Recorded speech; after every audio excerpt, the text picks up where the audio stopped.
সময়টা প্রতিদিন তাহাজ্জুদ পড়তাম, প্রতিদিন আল্লাহকে বলতাম যে আল্লাহ তুমি আমাকে কবুল করো, আমার চেষ্টা কবুল করো।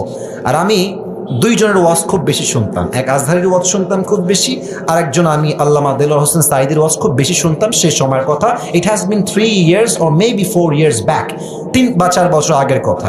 তো হঠাৎ করে আমি একদিন জুমার খুতবা দিলাম।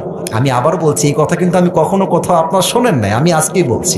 তো জুমার খুতবা দিলাম, আমি প্রায় 1 বছর যাবৎ জুমার খুতবা দেই, ভিডিও আপলোড হয়, কিন্তু কখনো কোনো রেসপন্স আসে না। আই মিন কেউ দেখে না ভিডিও, এই 10টা 20টা লাইক পড়ে, 2-1জন কমেন্ট করে মাশাআল্লাহ, আমি তাতেই খুশি, আলহামদুলিল্লাহ। 2-1জন দেখলে আমার জন্য এনাফ বা আমার খুশি কারণ হয়ে যাবে। তো আমার মনে আছে হঠাৎ করে একটা ভিডিও আপলোড হলো আমাকে নিয়ে, মাশাআল্লাহ ভিডিওর টপিক খুব ভালো ছিল, লাখ লাখ রিচ হয়ে গেল। একদিনেই মনে করেন যে 10-20 লাখ মানুষ দেখে ফেললো সেই ওয়াজটা।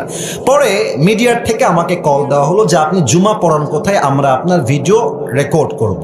তো অনেক বড় একটা মিডিয়া আমাকে বললো যে আপনার ভিডিও একটা আপলোড দিব, আপনি ইনশাআল্লাহ অনেক দূর যাবেন, আপনার জন্য অনেক বেশি কাজ আসবে, আপনি কাজ করতে পারবেন আপনার দাওয়াতি ফিল্ডে।